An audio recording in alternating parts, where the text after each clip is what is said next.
Howdy, folks. If you were some of the people that were celebrating Thanksgiving this last week, I hope you all had a great holiday. But after that, we'll just jump straight into chapter 13.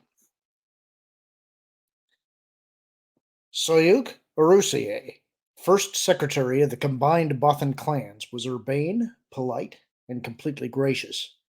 But beneath the polish, as near as Leia could tell, he also seemed genuinely surprised by her visit. And beneath the surprise, she suspected, was a great deal of worry.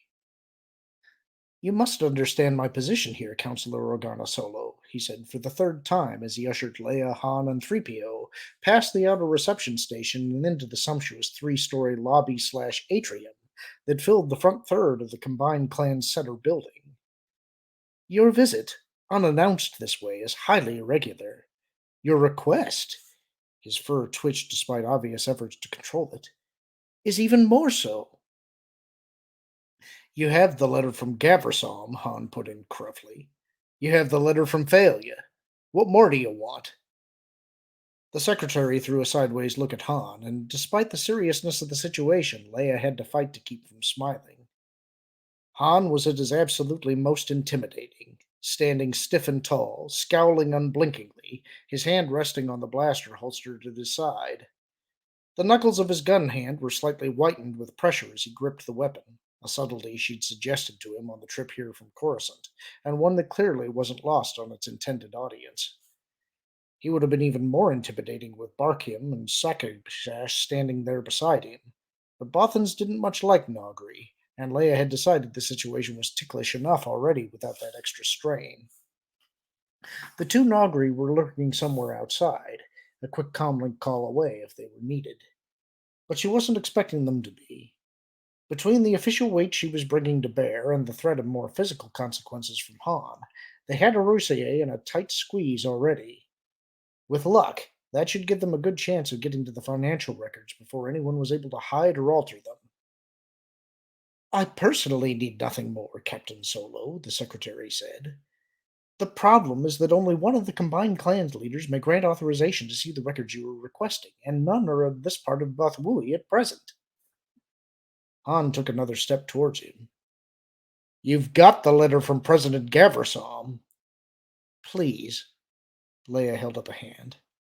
"Secretary Arusier, I understand your situation. I believe that there may be another way out of this problem. Do I understand correctly that in his capacity as New Republic representative, Councillor Failure would also have access to the financial records we seek?" The Bothan's eyes darted between the two of them, clearly suspecting a trap. "I believe he does," he answered cautiously. "I would have to check the regulations." Leia looked at Han, lifted her eyebrows slightly. "Here," Han said, thrusting a data card at the secretary. "I've marked the place." Roussier started to take the card, hesitated, then dropped his hand back to his side. "I'll accept your word on that," he said. "But I don't see how that point is relevant. Councillor Failure isn't here, and a mere letter cannot extend such privileges to another person." "True," Leia said with a nod. "However, such privileges do extend to Councillor Failure's personal possessions, do they not?" Roussier frowned. "What do you mean?" "I mean possessions such as his personal computers," Leia said. "Or his droids." The Bothan looked at 3PO, and this time the fur definitely flattened. "His. But." Han nudged his shoulder with the data card. "That part's marked too."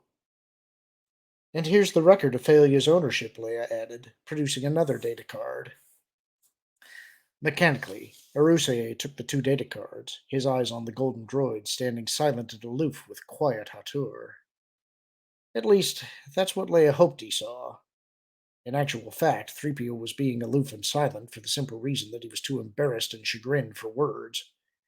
It was bad enough, he'd complained over and over on the trip here, that Luke had given him to Jabba the Hutt during their rescue of Han on Tatooine. But to be summarily sold to a Bothan diplomat without any notice whatsoever was an utter disgrace. It didn't matter to him that the sale was only on data file and not genuine. As far as he was concerned, the deceit involved only made it worse. But Roussier didn't know that. I see, the Bothan said, his voice rather flat, his eyes still on 3PO. I. He trailed off. Records room's on the third floor, right? Han demanded into the silence. If you'd rather wait down here, Leia added, I'm sure we can find what we're looking for by ourselves. Arusier's fur seemed to wilt. No, I must escort you, he murmured. Follow me, please. He led them across the atrium to a wide, free-span ceremonial stairway arcing gracefully between the first and second floors, apparently the only route from the more or less public departments on the first floor to the private offices and meeting rooms above. At the top of the stairway was a wide overlook balcony, also clearly designed with ceremony in mind.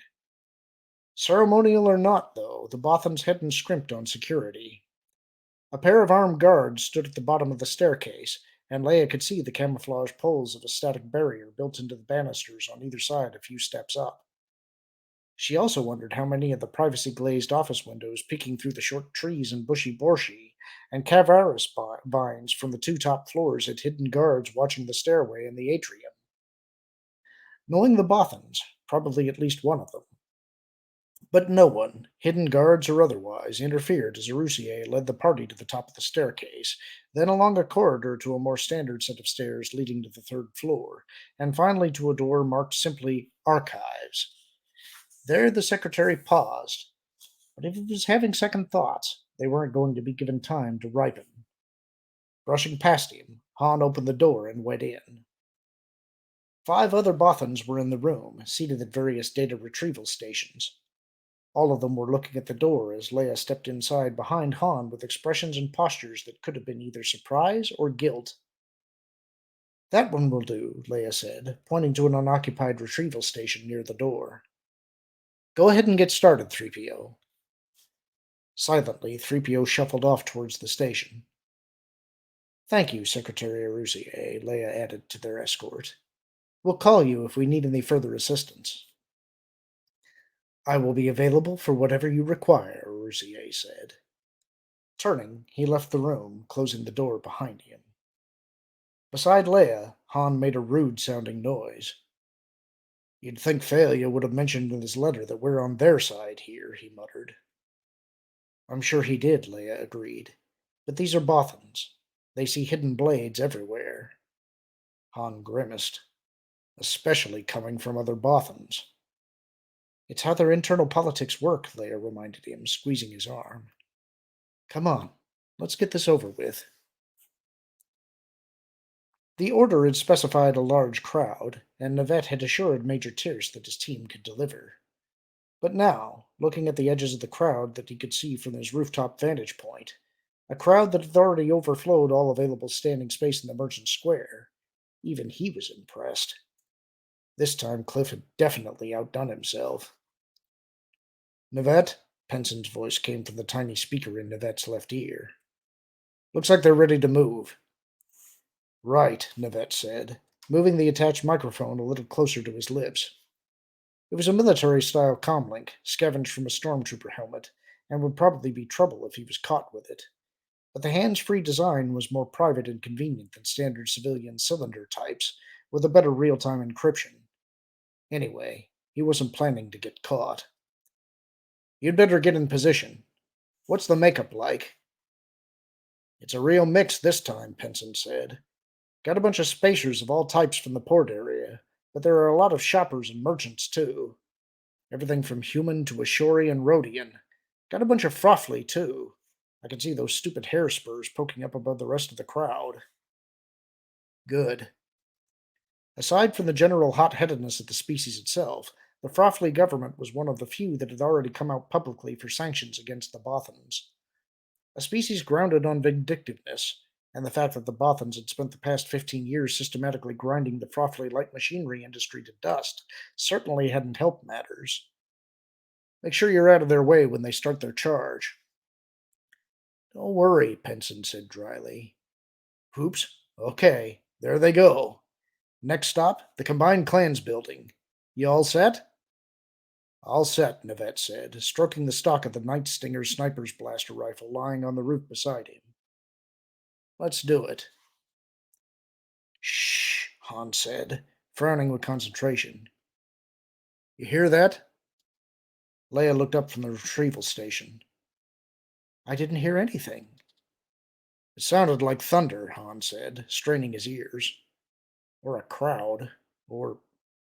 There it is again. It's a crowd, Leia said, that Jedi look on her face. And they're getting louder. Han looked at the other Bothans in the room.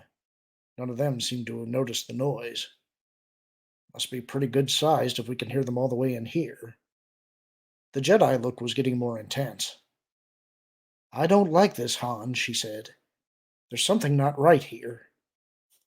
Maybe it's one of those demonstrations that have been cropping up lately, Han said, moving towards the door. Stay here. I'll go check it out.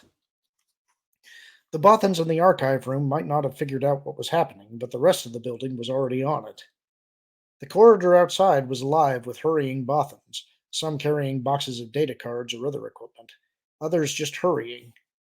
Crossing past an overview that looked down on the atrium, he saw what seemed to be the entire first floor staff hustling up the big ceremonial stairway, most of them carrying boxes and equipment too. A handful of Bothans were bucking the trend, heading down the stairs. All of that group were carrying blasters. The atrium, Han decided, didn't look like a particularly good place to be at the moment. Fortunately, he wasn't going to have to go down there. Both the second and third floors had observation balconies facing the front of the building where he'd be able to assess the situation. Threading his way through the hurrying Bothans, he headed that direction. A bit of trial and error to find which office the balcony was connected to, and he pushed open the sliding privacy glass door and looked outside. It was worse than he'd feared. The crowd was huge, filling the entire street as humans and aliens continued to stream towards the building. He stepped out onto the balcony for a better look, and as he did so, a figure near the front of the crowd shouted and waved wildly as he pointed up. Automatically, Han's hand dropped to his blaster. Citizens of the New Republic, a deep Bothan voice called from somewhere nearby.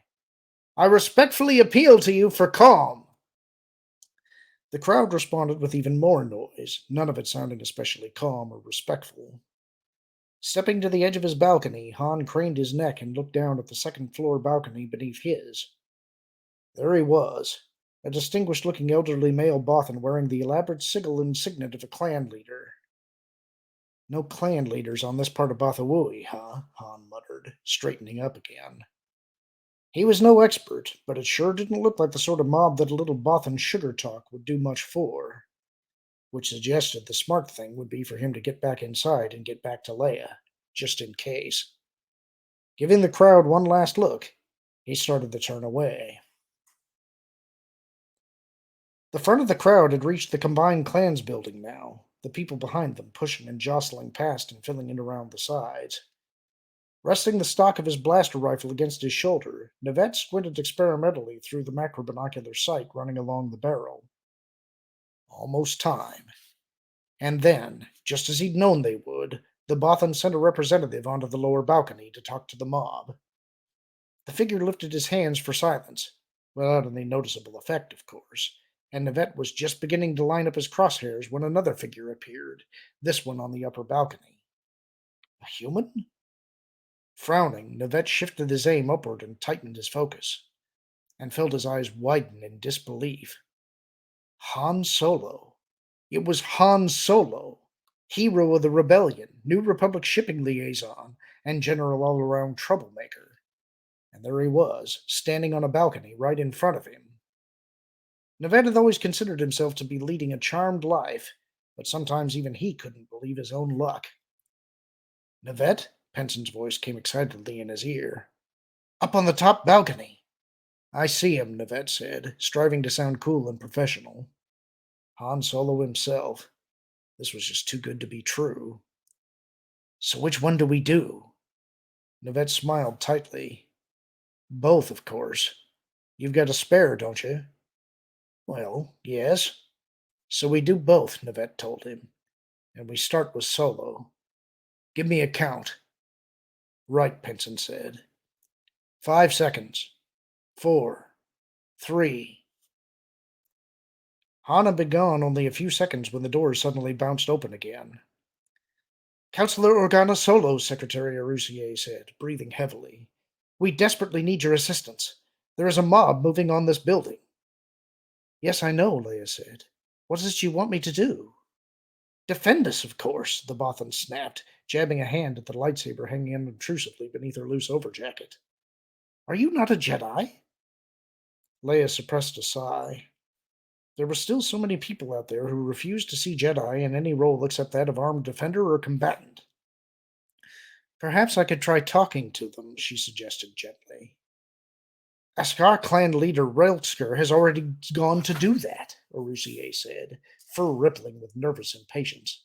Please, they may break in at any time. All right, Leia said, standing up. So much for there being no clan leaders on this part of Bathui, but this wasn't the time to bring that up. 3PO, you'd better come too. Me, the droid gasped, cringing back as only 3PO could do. But, Mistress Leia! I might need you to translate, Leia cut him off. Let's go. They had to buck the general flow of Bothan streaming upward as they descended the main stairway. Mistress Leia, there seems to be some considerable concern among the residents here, 3PO called over the hurrying feet and the rumble of the crowd outside. Might I suggest we reconsider our strategy? There won't be any trouble, Leia assured him, grabbing hold of one of his arms to keep them from getting separated. Most of the time, the worst these demonstrators have done is to throw spoiled fruit and stones. If I can persuade them that their concerns are being considered, maybe I can get them to disperse without even doing that much. They reached the bottom of the stairway, easing through the three-deep cordon of Bothan guards blocking off the lower end, and hurried towards the front doors. I merely thought we might wish to reevaluate, 3PO continued, his rapidity of speech increasing with his nervousness, which was increasing with roughly every other step. There are two balconies we could speak from, after all, and even spoiled produce properly placed can be hazardous to the inner workings of a droid. Quiet, Leia cut him off, breaking to a halt a few meters from the door. Suddenly something felt different out there, a hint of evil purpose flickering at the edges of the simmering anger and resentment of the crowd. She stretched out with the force, trying to pin it down. And then, to her horror, an all too familiar sound split through the rumble like a crack of lightning through distant thunder. The sound of a blaster shot. There was no warning. None whatsoever. 1 minute Han was looking out over the crowd, wondering if he should call Leia and suggest she come out here and talk to them. And then the next minute, there it was, making a sound like a boot in wet mud as it came out of nowhere to hit the wall by his left shoulder. He half turned to look at it, got just a glimpse of a mass of soft-looking gray clay with a small tube connected to a multifaceted crystal embedded in the middle, and suddenly it seemed to explode in a brilliant flash of blaster fire. He wrenched back, twisting his face away from the flash as a needle jab of pain stabbed into his left shoulder. From somewhere below him came a scream of pain, and even as he dropped behind the minimal protection of the balcony's guardrail, he heard the sound and caught the flicker of reflected light from a second shot. Yanking his blaster from its holster, blinking around the hazy purple blob floating in front of his eyes, he tried to see where the attacks were coming from. Whoever the gunman was, he didn't seem in a hurry to give away his position by shooting again, but his first two shots had already done enough damage. Below and 10 meters ahead, the crowd had opened a circle around a Mishtak writhing in agony on the ground. A few meters behind him, in the middle of another circle, Alarasai lay still. With the two shots, the crowd had gone deathly quiet. A motion caught the corner of Han's eye. Someone moving on a rooftop a block away. He half stood up, lifting his blaster. There he is! Someone shouted. Han looked down again. Someone in the crowd was pointing up, but he was pointing at Han. Wait a minute, Han began. There he is! The man shouted again. There's the murderer! And as of Han's signal, the crowd suddenly came to life again. Roaring like 100 berserk rancors, they surged forward beneath the balcony, and with a slam that shook the whole building, they threw open the doors. Han! Leia blurted as the second blaster shot rang out. If he'd been the target. No, she realized with a flood of relief. She could still feel his presence, alert and tense. But somebody out there had been hit. She could sense the waves of pain. Stretching out with the Force, she tried to locate it. And then suddenly there was a horrendous roar from the crowd outside, and in front of her the doors slammed open and a solid wall of beings poured into the atrium. "Oh my!" 3PO gasped. "Mistress Leia!"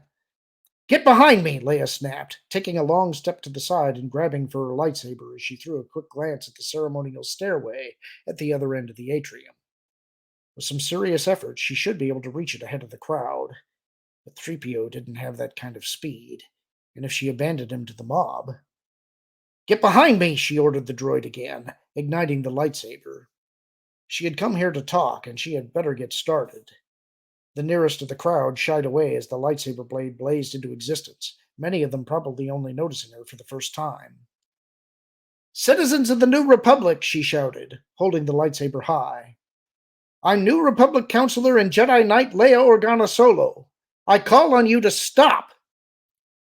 The people nearest Leia faltered in their charge, many of them coming to an almost reluctant halt, or rather, trying to do so. The rest of the crowd behind them, unaware of Leia's presence, were still pushing forward. Jostling those in front of her or forcing their way around and past them, they continued to flow into the building. But at least the momentum of the crowd had been slowed, and Leia had the beginnings of an attentive audience. Now she could project her voice to enough of them, and could find the right words to say with that voice. She took a deep breath, running through her Jedi strength enhancement techniques, and opened her mouth. And at that moment there was a shout from the Bothan guards grouped at the foot of the stairway, and a half-dozen blaster bolts flashed into the crowd, and the whole thing went straight to chaotic hell. Leia had thought the crowd had been at the peak of its noise level. She'd been wrong. The screams from the injured were all but lost in a roar of fury and terror so loud it hurt her ears. The front rank of the crowd fell apart, many of the beings trying to hide behind the short trees and bushes, or else scurrying madly for cover towards the offices lining the atrium's edges. Others simply froze where they were, unwilling to turn tail and run, but equally unwilling to walk into mass blaster fire. The Bothans fired again, sparking more screams, but this time the shots were answered.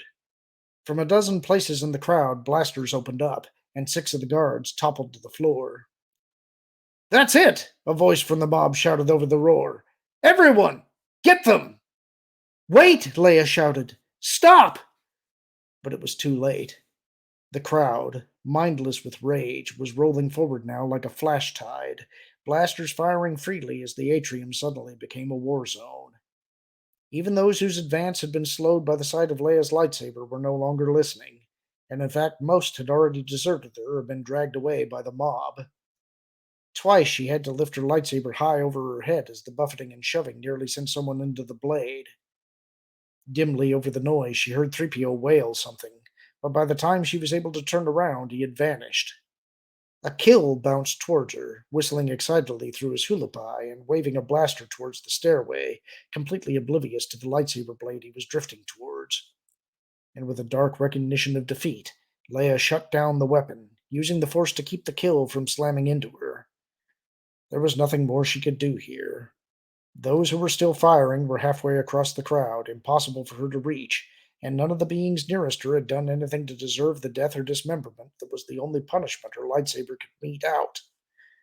Too many minds here for her to quiet, too many flailing bodies for her to move aside with the Force, and all that was left for her to try to keep from getting trampled. And then, through all the chaos that surrounded her, she caught a faint hint of something different. Someone not far away, someone quietly terrified for her safety. Han. She strained to see, but without the blazing lightsaber blade to keep them at bay, the crowd had closed in and was now pressing too close for her to be able to see anywhere but up. For a moment she searched the silent windows facing down into the atrium as she fought to keep her balance, but if Han was up there, she couldn't spot him. But there was something there, almost directly above her head now, a thick tendril of borschi vine jutting out from the atrium wall. Pushing through the crowd in that direction, using the Force to ease people aside when necessary, she maneuvered herself beneath it. Then, stretching out again to the Force, she bent her knees and jumped. The tendril was no more than 2 meters above her, an easy jump for a Jedi. She made it with half a meter to spare, grabbing onto the tendril and using it to pull herself to the main body of the borschi vine, where it clung its meandering way up the wall. From her new vantage point, she was able to see Han now, crouched beside the railing on the ceremonial balcony, his blaster pointed down the stairway, his eyes searching anxiously through the mob for signs of his wife. Flanking him on either side, looking ready to dive off the balcony into the crowd if and when it became necessary, were Barkim and Sakimash. How and when the two Nagri had managed to sneak into the building, Leia didn't know, but at the moment it didn't matter. The Bothan guards at the foot of the stairway were down, shot or trampled, and the entire weight of the mob seemed to be pressed against the static barrier a few steps up. But it wouldn't hold them back for long. Even at this distance, she could see the faint sparking that meant the barrier was about to go down, and when it did, it would be a disaster for everyone. If Han and any hidden Bothan guards opened fire as the crowd stormed up the stairway, the result would be the slaughter of dozens or even hundreds of people. But if they didn't open fire, there would be an equally callous slaughter of the Bothans who had escaped to the upper two floors. One way or another, a large number of people were about to die. Unless. One of the Nagri had spotted her now, pointing the others' attention her direction. Han half rose from his crouch, his mouth working with shouted words she couldn't hear. I'm all right, she thought desperately towards him, risking her grip to try to wave him back. If he or the Nagri headed down into that chaos, they'd probably get torn apart. But no, he understood. Sinking back into his crouch, he waved the Nagri back, his eyes locked on hers across the atrium. All right, that expression seemed to say. If you don't want us to come get you, what do you want? Here, she thought towards him, risking her grip again and unhooking her lightsaber. For a moment she fought against the bushy tendrils trying to entangle it. Then she got it free and held it up. Cocking her arm over her shoulder, she threw it across the atrium, catching it midway in a force grip and guiding it the rest of the way to drop into Han's hand. For a few heartbeats, he fingered the weapon, frowning across the distance at her. She gestured and sent her thoughts towards him, and abruptly he got it. Nodding his understanding, he ignited the weapon and turned the blade to point down, and began cutting the stairway free from the balcony. The action hadn't gone unnoticed. Someone in the crowd roared, and a pair of blaster bolts lanced out, missing Han by bare centimeters as he ducked away. The Nagri at Han's side, the second Nagri, Leia noticed with mild surprise, had somehow pulled a vanishing act, fired back, and the other blaster went silent. Something brushed the back of Leia's head. She twisted around, her mind flashing back to the deadly vine snakes of Wayland. But it wasn't a vine snake, or for that matter any other kind of creature. It was a length of synth rope dangling from one of the windows directly above her, with Barkim's anxious face looking down at her from behind it. Grabbing the rope, she started to climb. She was nearly to the window when, behind her, the stairway crashed to the floor. Admiral Pelion? With a jolt, Pelion snapped awake, the disturbing dream vanishing into the darkness of his quarters. Yes, he called. Major Shell, sir, the bridge officer's voice came from the intercom. There's a transmission coming in for you, marked with your personal encrypt. Understood, Pelion said, heaving himself wearily from his bed and panting over to the computer station. Transfer it down here, Major, he ordered, dropping into the chair. Yes, sir. The comm light went on, confirming the connection, and Pelion began keying in the proper decrypt code. Traveling around the Empire trying to beg, argue, or cajole acceptance of his peace initiative was tiring enough, but having to then endure these nightmares on top of it was only making the situation worse. Tonight's edition had featured Grand Admiral Thrawn, reproving him in a calm but bitter voice for allowing what he'd created to slip away. The computer beeped acceptance of the decrypt, and a quarter-sized image appeared on the hologram pad. Admiral Pelion, this is Commander Drafe, the figure identified himself. I have a preliminary report for you on my backtrack of Lord Gammon and his finances. Very good, Pelion said, suddenly fully awake. Continue. To be blunt, sir, the man's a snake, Drafe said, not even bothering to hide his contempt. He looks to have a finger in every stewpot from Unilis to Coruscant and back again. We've already uncovered 15 separate lines to New Republic financial and commodities interests, and we haven't even scratched the surface yet. Pelion nodded grimly. Yes, that fit the expected pattern. For Moff Disra to operate this way, they had to have equally shady counterparts to Grayman and the New Republic side of the political borders. What about connections to known pirate gangs? Nothing specific with Grayman yet, Drave said, but we have a pretty solid connection between General Kite and someone who is definitely linked to the Gavril Who pirates. Kite sent a transmission to the contact right after your meeting with the Mutilist Defense Hierarchy 11 days ago. We're following it up. I see. So Kite was indeed a part of this. Despite all the indicators, Pelion had hoped he was wrong. To have fleet officers involved in treacherous activity was doubly painful. Have you been able to backtrack Grayman's contacts the other direction? Not yet, Drafe said. He's not the top of the stack, though. That much I'm sure of. No, he's not, Pelion agreed. Still, whatever the connection was between him and Disra, it would be well hidden. Too well hidden, perhaps, for Drafe and his limited resources to dig out. Keep at it, he continued. I want the facts, and I want the evidence.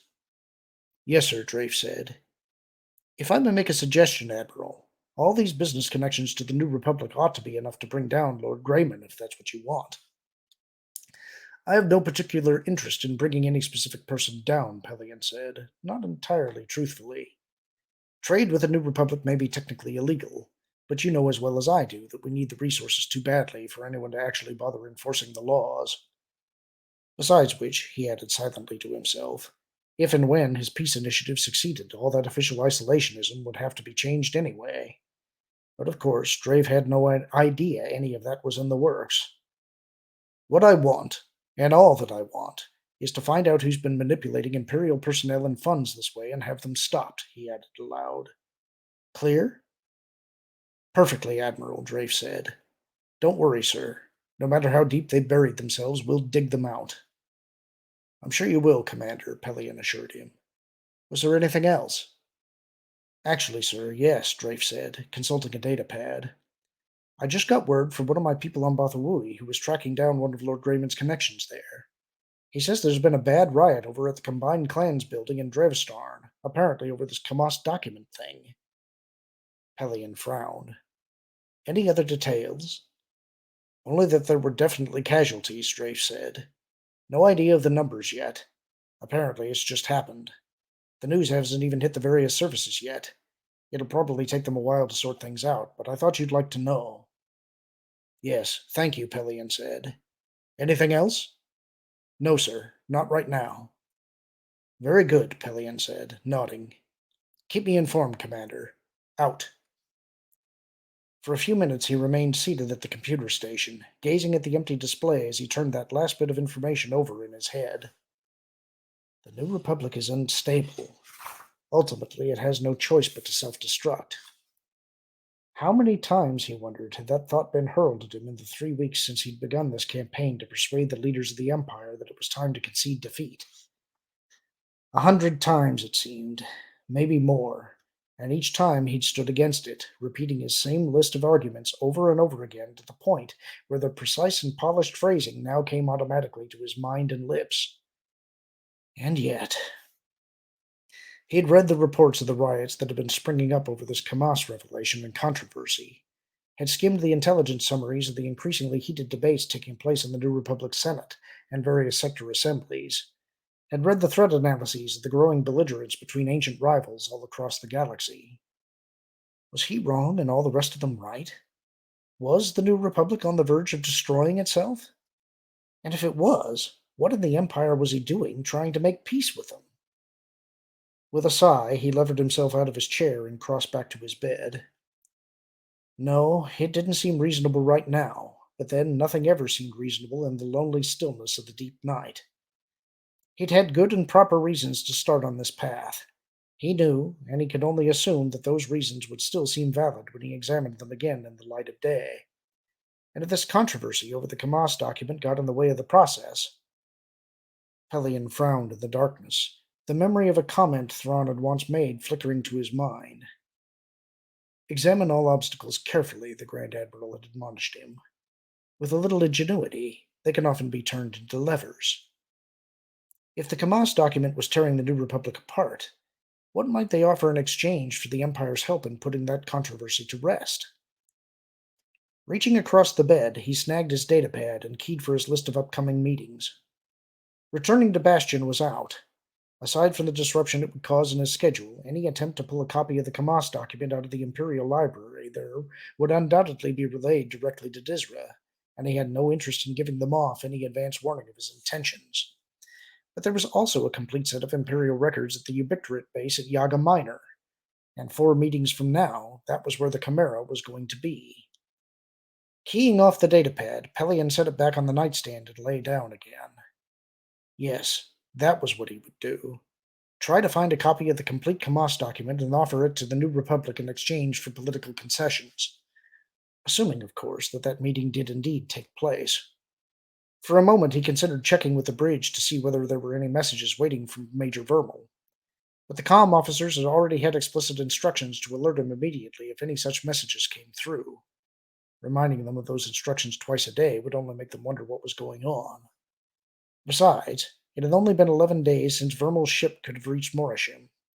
With the political situation on Coruscant the way it was, General Bella Bliss might well have needed this much time simply to get the New Republic hierarchy to accept the idea of a meeting.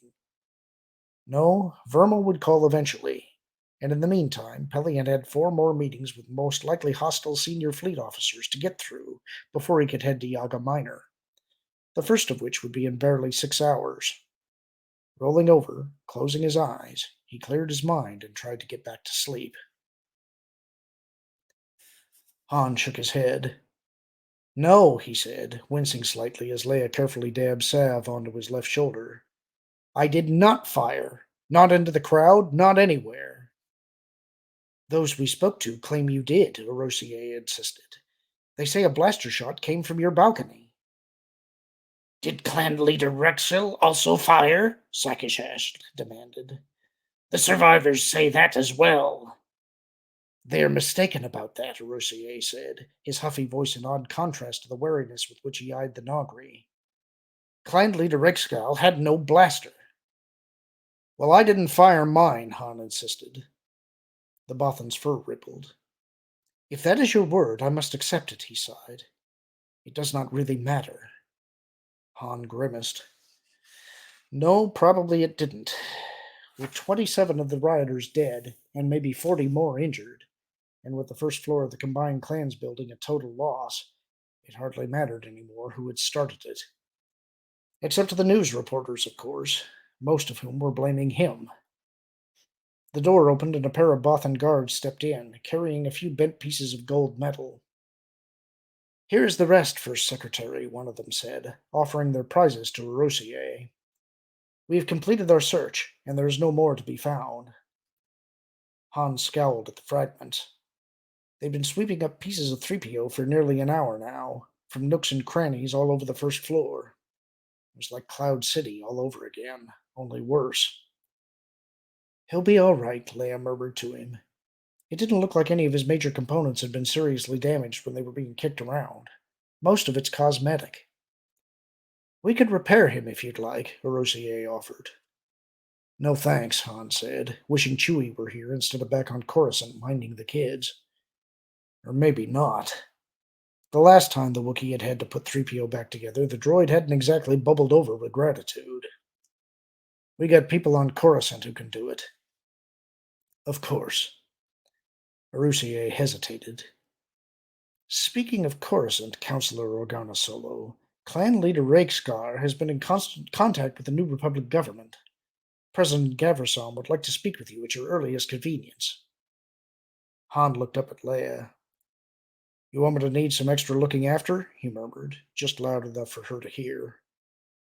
Leia made a face, but shook her head. No, I'd better not put it off, she said, handing him a bandage. The sooner we get our side of the story to him, the better. May I use your communications room, Secretary Arusier? Of course, Councillor Organa Solo, the Bothan said gravely, gesturing to the door. Follow me, please. They went out, the other 2 Bothans following, Sakishash rather conspicuously inviting himself along. Scowling again, Han took advantage of his new solitude to relieve himself of a few choice words, and he'd just gotten the bandage in place on his shoulder when the door opened and Barkim came in. Leia's gone to the comm room, he told the Nagri. I know, Barkim said, stepping over to him and holding out his hand. But I wished you to see this first. Frowning, Han picked up the charred and twisted device from the Nagri's hand. What is it? The remains of an Imperial delusion, Barkim bit out, his voice harsh with contempt. A redirection crystal and blast tube filled with Tabana gas are mounted in a wad of adhesion material and placed near one who is to be accused of a murder. A sharpshooter then fires a shot into the crystal, which redirects the energy into the tube. Which then fires just like a regular blaster, Han nodded grimly. Suddenly this whole thing was coming clear. A random shot into the crowd, and I get blamed for it. Yes, Barkim said blackly. Once again, you have been blamed for something that was not your fault. Yeah, but this time they've done a real good job of it, Han said. Wait a second, though. How come no one saw the sharpshooter's blast? He was most likely using a Zeril Nightstinger sniper weapon, Barkim said. It fires an invisible bolt. Han frowned. You're kidding. I've never heard of a blaster that could do that. The Empire did not advertise its existence, the Nagri said. And aside from that single advantage, it was a decidedly inferior weapon. The blaster gas required cost well over 1,000 per canister. Could only be used in specially designed blasters, and only permitted 3 to 5 shots per canister before replacement. Hardly a weapon for common usage. Yeah, Han said. On the other hand, not exactly a weapon someone would just happen to be carrying around, either. True, Barkham agreed. Whatever it was that begun this confrontation, there was no doubt it was Imperial agents who turned it into a riot. The problem being going to have to prove that, Han said, hefting what was left of the gadget in his palm of his hand. I don't suppose this would be enough on its own. The Nagri shook his head. The device is a single-shot weapon, designed to disintegrate upon use. I know what it was solely from your description of what occurred. And because Nagri assassination teams had used the gadgets themselves on occasion. Probably, but there wasn't any point in bringing that up. Even now, 10 years after learning the truth and switching sides, the Nagri were still touchy about their long service to the Empire. Well, at least we know about it, he said. Who's in charge of the Imperial fleet right now, anyway? I've kind of lost track. The Supreme Commander is Admiral Pelion, Barkim said. He commands the Imperial Star Destroyer Chimera. Han felt his lip twist. One of Thrawn's people, right? Pelion served directly under the Grand Admiral, the Nagri confirmed. Many considered him Thrawn's primary protege during those months. He sure seems to have picked up the tricks of the trade pretty well, Han growled. We'll have to find a way to make him pay for that. He handed the device back. Here, try to keep what's left of it in one piece until we can get it back to the ship. And don't mention it to the Bothans either. I obey, Han Clan Solo, the Nagri said, bowing his head briefly as he slipped the device into a side pouch. Will you be able to use this information? Oh, we'll use it all right, Han assured him, brushing the soot from his hands. Nearly 60 humans and aliens dead and injured, the New Republican general and he in particular being blamed for it, and Supreme Commander Pelion and Imperial agents at the bottom of it. Trust me, we'll use it. The dark Nagri eyes gazed at his face. How? Han shook his head. I have no idea. That's the end of the chapter. Hope you enjoyed it. Talk to you soon.